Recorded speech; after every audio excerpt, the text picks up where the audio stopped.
Good morning, students. Today we read the chapter 5th of the Politicals, Women Change the World. कि किस तरीके से महिलाएं जो है वो वर्ल्ड को चेंजिंग करने में अपनी मदद करती है, उनके तरीके से चेंज होता है। तो हम स्टार्टिंग पढ़ेंगे, जैसे कि हमने पहला चैप्टर में पढ़ा कि महिलाएं जो है वो आउटसाइड वर्क करती है ना, किस तरीके से उसके साथ अपना फुल टाइम जॉब भी करती है, मतलब कि हाउस होल्ड वर्क भी करती हैं, physically out of business job भी करती हैं उनके द्वारा। तो इस चैप्टर में हम पढ़ेंगे कि वुमेंस कौन कौन से स्ट्रगल करती है, उसमें उन इक्वलिटी किस तरीके से है एजुकेशंस में, है ना, और कौन कौन सी अपॉर्चुनिटी जो है उनको मिलती है।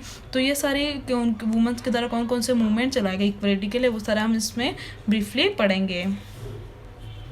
तो जैसे कि फैक्ट्री वर्क किया जाता है उनके साथ, नर्स किया जाता है, फार्मिंग भी उनके द्वारा किया जाता है, टीचिंग में भी, साइंटिस्ट में भी, पायलट में भी। इस तरीके से आज वुमेन जो है हर फील्ड में कार्य करती है, तो उसके बारे में हम पढ़ेंगे। Okay, women lesser opportunity and greater expectations, कि महिलाओं को एक तो कम अवसर दिए जाते हैं और उनसे एक्सपेक्टेशंस, आकांक्षाएं ज़्यादा रखी जाती है। Most of us feel that outside the home too, कि हम सभी ऐसा फील करते हैं कि घर के जैसे हम जैसे बाहर निकलते हैं, महिलाएं जो है वो बहुत सारी जॉब्स करती है। जैसे कि एग्जांपल के लिए महिलाएं नर्स के रूप में कार्य करती है, पेशेंट्स की देखभाल करती है ना। तो ऐसे महिलाएं जो हैं वो बहुत तरीके से अपनी भूमिका निभाती है, फैमिली की देखभाल भी करती है। उसी तरीके से एक साइंस टेक्नोलॉजी में भी बहुत सारे लड़के हैं, वुमेन्स है, वो आगे कार्य करती है और टेक्नोलॉजी में बहुत सारे डीलिंग जो है उनके द्वारा की जाती है। अब जैसे कि बहुत सारे लोग विश्वास करते हैं स्टेरियोटाइप्स पर, कि बहुत सारी गर्ल्स हैं जो कि उनको सेम सपोर्ट नहीं मिल पाता है, बॉयज़ को स्टडी करवाई जाती है, वहाँ गर्ल्स को स्टडी नहीं करवाई जाती। जैसे कि बॉयज़ को डॉक्टर बनाया जा रहा है, इंजीनियर बनाया जाता है, साइंटिस्ट बनाया जाता है। अब बहुत सारी फैमिलीज जो होती है, तो जैसे ही वो अपनी स्कूल फिनिश करती है तो उनकी शादी करवा दी जाती है, और यही कि आगे पढ़ा के क्या करेंगे, इस तरीके से उनको छोड़ दिया जाता है। ब्रेकिंग स्टेरियोटाइप्स, अब स्टेरियोटाइप्स को हम किस तरीके से तोड़ सकते हैं, तो जैसे कि ओनली मैन जो है वो इंजन ड्राइवर बनते हैं, लेकिन यहाँ पर एक 27 ईयर ओल्ड लक्ष्मी, जो कि लक्ष्मी लकड़ा की बात की गई, जो कि पुअर ट्राइबल से बिलोंग करती थी, झारखंड से। उन्होंने जो है वो टाइमिंग चेंज कर दी, और फर्स्ट वुमेन जो थी जो कि इंजन ड्राइवर थी, जो कि नॉर्थन रेलवेज के अंदर। अब लक्ष्मी के पेरेंट्स जो थे वो पढ़े लिखे नहीं थे, और उसके साथ साथ ही उन्होंने बहुत मेहनत कर उनको बचपन से क्या किया था, अपने बच्चों को उन्होंने पढ़ाया था। लक्ष्मी ने भी गवर्नमेंट स्कूल में अपनी पढ़ाई की गई, और जब वो पढ़ाई कर रही थी तो वो अपने साथ साथ अपने घर के कार्य भी करती थी, और कुछ छोटी मोटी जॉब भी थी उनके द्वारा की जाती थी। उसने बहुत ज़्यादा मेहनत की, और उसके साथ अच्छी तरीके से उन्होंने परफॉर्म किया, और उन्होंने इलेक्ट्रॉनिक डिप्लोमा जो था उन्होंने प्राप्त की गया।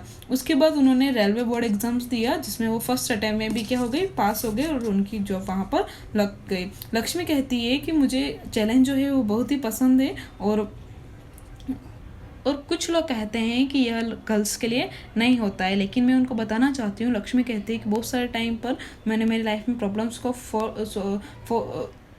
फेस किया है, और उसको चैलेंज का मैंने सामना भी किया है, और मैं इलेक्ट्रॉनिक बनने का अपना लक्ष्य रखती थी, उसमें आगे बढ़ना चाहती थी।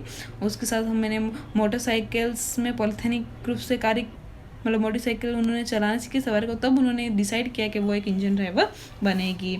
हर उसकी फिलोसफीज जो थी वो अब क्लियर हो गई। अब जैसे जैसे टाइम निकल गया, अब जैसे जैसे वो कहती थी कि जैसे जैसे मैं किसी को बिना नुकसान पहुंचाए अपनी लाइफ एंजॉय करती थी, तो वैसे वैसे मैं करना चाहती थी। मैं मेरे पेरेंट्स की हेल्प करती थी, और चाहती थी क्यों नहीं मैं मेरी जो लाइफस्टाइल की चॉइस है वो भी मैं सेल्फ जो है वो चॉइस उसको करूँ। अब ये क्या था, बहुत ही समझना बहुत कठिन था सोसाइटी के लिए। सभी चिल्ड्रन जो थे इस वर्ल्ड में एक जैसे नहीं थे, सभी को अलग अलग नज़रिए से देखा जाता था। कुछ समय जो है वो एडल्ट के लिए अलग अलग डिमांड रखी जाती थी, और दूसरे टाइम पर एक दूसरे के जो फ्रेंड होते थे वो एक दूसरे को टीच करते थे। वहीं पर बॉयज़ भी थे, तो उनको पर भी प्रेशर डाला जाता था कि आप एक अच्छी जॉब करो जिसमें आपको अच्छी सैलरी मिले, और अगर ऐसा नहीं होता था तो उनको दूसरे बॉयज़ की तरह दिखाने के लिए उनको टीच किया जाता था कि आप उस बॉयज़ की तरह जॉब करो, बिहेवियर करो, इस तरीके से। अब women education learning for change, कि वुमेन एजुकेशन इसलिए ज़रूरी है ताकि जो सोसाइटी में चेंजिंग होता है वो हो सके। अब आज जैसे कि हम इमेजिन करते हैं, वो हमारे लिए बहुत कठिन है कि स्कूल में जो जिस तरीके से हम देखते हैं कि हम आउट ऑफ बाउंड्स देखते हैं कि सारे मतलब कि स्कूलों में कि कुछ बच्चों को अप्रिसिएट नहीं किया जाता है, लेकिन जैसे ही हम पास्ट में जाते हैं तो हम रीडिंग राइटिंग के बारे में हम पढ़ते हैं, तो थोड़ा बहुत कुछ ही हमें पढ़ा जाए। जैसे क्या सभी बच्चे जो है स्कूल में पढ़ते तो वहीं पर पहले जो होता था ऐसा नहीं होता था। कुछ बच्चे जो है अपने फैमिली से पढ़ते थे, अपने बड़ों से पढ़ते थे। गर्ल्स के लिए सिचुएशन अलग थी और उनको पढ़ाई में नहीं करवाई जाती थी। अब ओनली बॉयज़ थे कम्युनिटी के अंदर जिनको पढ़ा लिखाया जाता था, लेकिन लड़कियों को ये परमिट नहीं दी जाती थी कि वो भी पढ़े लिखे हैं। उनकी जो स्किल्स होती थी वो पोटरी, बर्तन वगैरह बनाने, कपड़े वगैरह बनाने, क्राफ्ट वगैरह बनाना उनको सिखाया जाता था अपने डॉटर को। उसमें कंट्रीब्यूशन जो था उन वुमेंस के द्वारा दिया जाता था। अब 19वीं सेंचुरी में बहुत सारे आइडियाज़ थे जो कि एजुकेशन के लिए निकाले गए और बहुत सारे शेफ में लर्निंग जो थी सिखाई गई। अब स्कूल जो थी फिर धीरे धीरे कॉमन रूप में आने लगी और फिर धीरे धीरे जो स्कूल स्टार्ट हो गई और कॉमनली कम्युनिटी में पढ़ाना सीख और उसको भी धीरे धीरे कम्युनिटी में पढ़ाना लिखाना फिर स्टार्ट कर दिया गया। फिर वैसे वैसे मेंस और वुमेन जो है इन्होंने स्कूल के लिए दोनों के लिए कॉमन रूप से स्कूल स्टार्ट हो गए और वुमेन ने फिर स्ट्रगल कर कर पढ़ना लिखना स्टार्ट किया। वहीं पर राजसुंदरी देवी 1890 से तक रही। उनका जन्म वेस्ट बंगाल में 200 ईयर से पहले हुआ था। जब 16 की एज थी उन्होंने अपनी ऑटोबायोग्राफी लिखी जो कि बांग्ला लैंग्वेज में लिखी, जो कि उनकी बुक थी अमर जीवन। अब उस जो कि फर्स्ट उनकी ऑटोबायोग्राफी जो थी वो लिखी गई थी इंडियन वुमेन की। अब राजसुंदरी देवी जो थी वो एक पहला हाउसवाइफ थी जो कि एक अच्छे अमीर परिवार से बिलोंग करती थी। अब उस समय वो इस बात पे विश्वास करते थे कि अगर एक महिला पढ़ेगी लिखेगी तो वो उसके लिए अपने पति के लिए बेटलक के रूप में होगी या फिर वो क्या हो जाएगी, विधवा हो जाएगी। इस तरीके से उनको सिखाया गया था कि किस तरीके से उन्होंने अपने आप को पढ़ना लिखना सीखा और ये उनके बीच में सीक्रेट रखा, जो कि उनके मैरिज तक उन्होंने अपने आस में सीक्रेट के रूप में लिखा। रुकैया सखावत हुसैन जो कि 1880 से जन्म हुआ, 1930 में उनका मृत्यु हुई। जो तो 1880 में वो बॉर्न हुई थी। वो भी एक अच्छी लाइट फैमिली से थी और जिनके पास बहुत सारी ज़मीन थी। वो जैसा कि वो उर्दू पढ़ना लिखना जानती थी लेकिन उनको बांग्ला और इंग्लिश पढ़ना लिखना जो था अलाउ नहीं था। अब उस समय इंग्लिश जो थी वो वहाँ की लैंग्वेज के रूप में जानी जाती थी।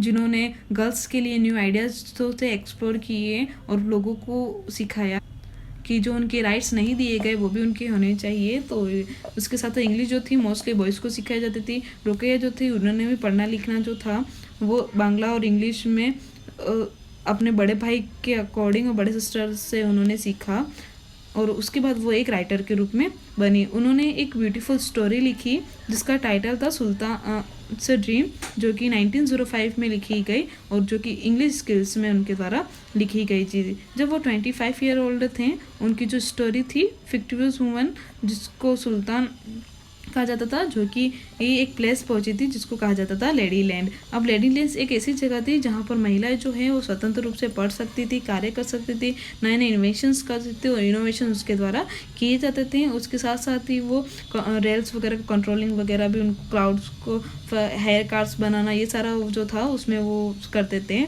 अब लेडी लैंड जो था वहाँ पर मेन जो थे उनको सेक्रेशंस के रूप में भेजा जाता था, जहाँ पर उनके जो गन्स वगैरह थे, वेपन्स वगैरह थे, उनसे उनको डिफीट हराया जाता था और ब्रेन पावर से भी हटाया जाता था जिसको पावर ऑफ वुमन कहा जाता था।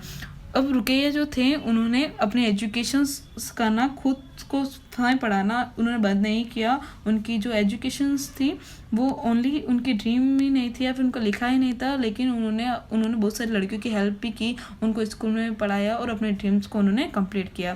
फिर 1910 में उन्होंने एक स्कूल स्टार्ट किया जो कि कोलकाता में उन्होंने गर्ल्स स्कूल स्टार्ट किया और वहाँ पर उन्होंने एवरीडे किसी न किसी तरह के कोई भी फंक्शन जो थे स्कूल में करवाए जाते थे जिससे कि गर्ल्स को इनकरेज किया जा सके।